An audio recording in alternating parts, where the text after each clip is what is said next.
There is no other road to genius than through voluntary self-effort.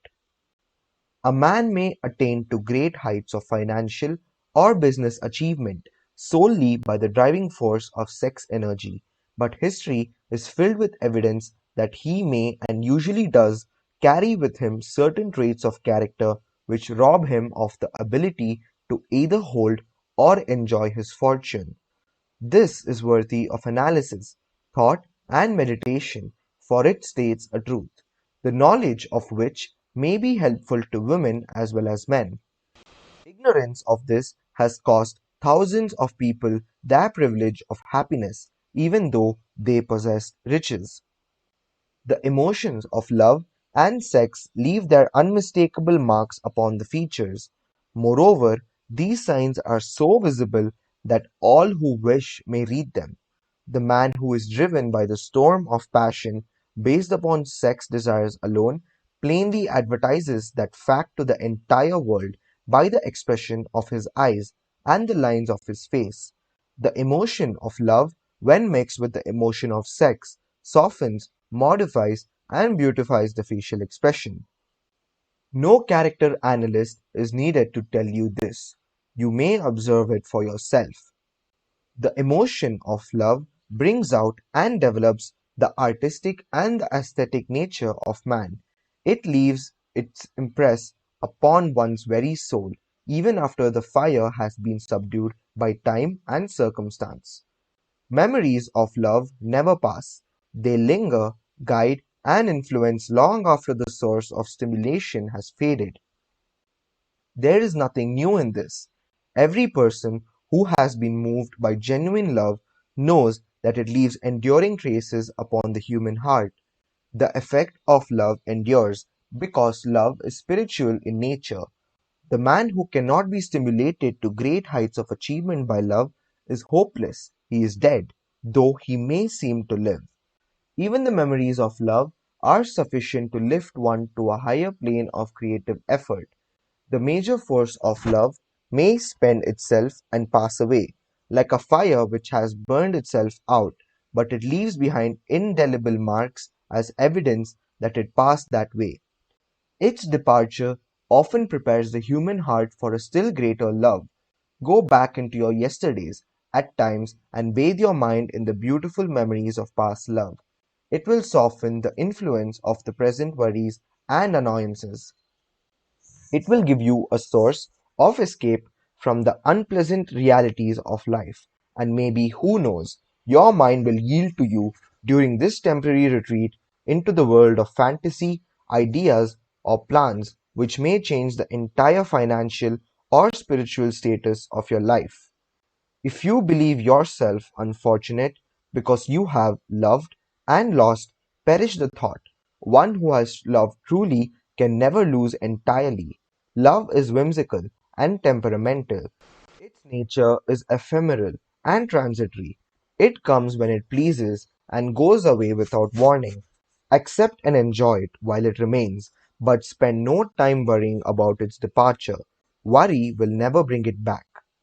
Dismiss also the thought that love never comes but once.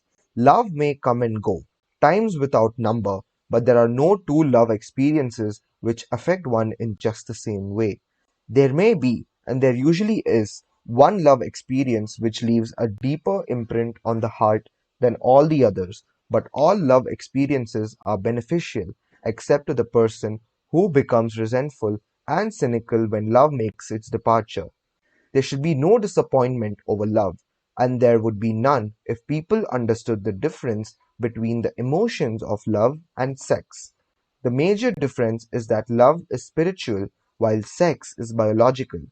No experience which touches the human heart with a spiritual force can possibly be harmful except through ignorance or jealousy. Love is, without question, life's greatest experience. It brings one into communion with infinite intelligence. When mixed with the emotions of romance and sex, it may lead one far up the ladder of creative effort. The emotions of love, sex, and romance are sides of the eternal triangle of achievement building genius. nature creates genii through no other force. Love is an emotion with many sides, shades, and colors. The love which one feels for parents or children is quite different from that which one feels for one's sweetheart. The one is mixed with the emotion of sex, while the other is not. The love which one feels in true friendship is not the same as that felt for one's sweetheart, parents, or children, but it, too, is a form of love. Then there is the emotion of love for things inanimate, such as the love of nature's handiwork. But the most intense and burning of all these various kinds of love is that experienced in the blending of the emotions of love and sex. Marriages not blessed with the eternal affinity of love, properly balanced and proportioned with sex, cannot be happy ones, and seldom endure. Love alone will not bring happiness in marriage, nor will sex alone. When these two beautiful emotions are blended, marriage may bring about a state of mind closest to the spiritual that one may ever know on this earthly plane. When the emotion of romance is added to those of love and sex, the obstructions between the finite mind of man and infinite intelligence are removed. Then a genius has been born. What a different story is this than those usually associated with the emotion of sex. Here is an interpretation of the emotion which lifts it out of the commonplace and makes of it potter's clay in the hands of God, from which he fashions all that is beautiful and inspiring. It is an interpretation which would, when properly understood, bring harmony out of the chaos which exists in too many marriages. The disharmonies often expressed in the form of nagging may usually be traced to lack of knowledge on the subject of sex, where love, romance, and the proper understanding of the emotion and function of sex abide. There is no disharmony between married people. Fortunate is the husband whose wife understands the true relationship between the emotions of love, sex, and romance. When motivated by this holy triumvirate, no form of labor is burdensome, because even the most lowly form of effort takes on the nature of a labor of love. It is a very old saying that a man's wife may either make him or break him, but the reason is not always understood. The making and breaking is the result of the wife's understanding or lack of understanding of the emotions of love, sex, and romance.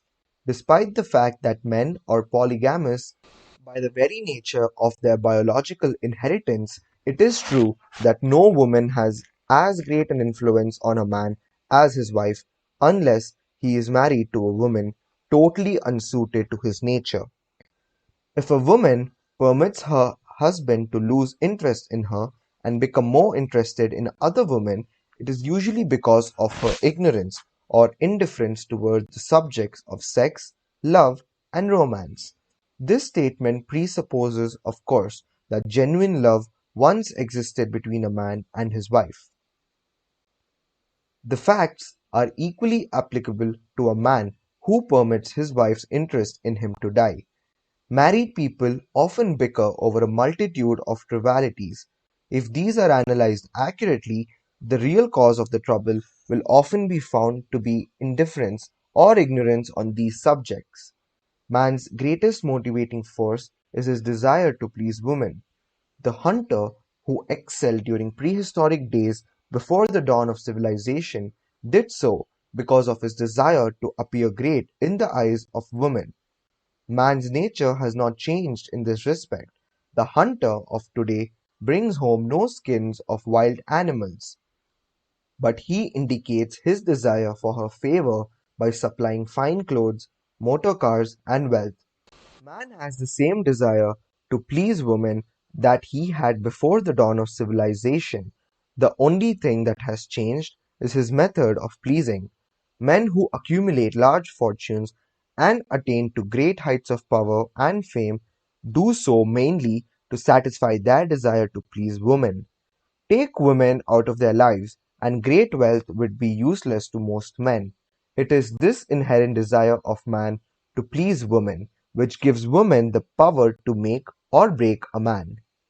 The woman who understands man's nature and tactfully caters to it need have no fear of competition from other women. Men may be giants with indomitable willpower when dealing with other men, but they are easily managed by the women of their choice.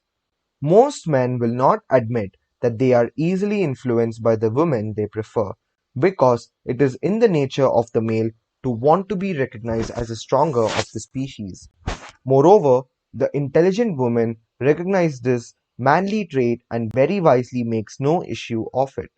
Some men know that they are being influenced by the women of their choice, their wives, sweethearts, mothers, or sisters, but they tactfully refrain from rebelling against the influence because they are intelligent enough to know that no man is happy or complete without the modifying influence of the right woman. The man who does not recognize this important truth deprives himself of the power which has done more to help men achieve success than all other forces combined.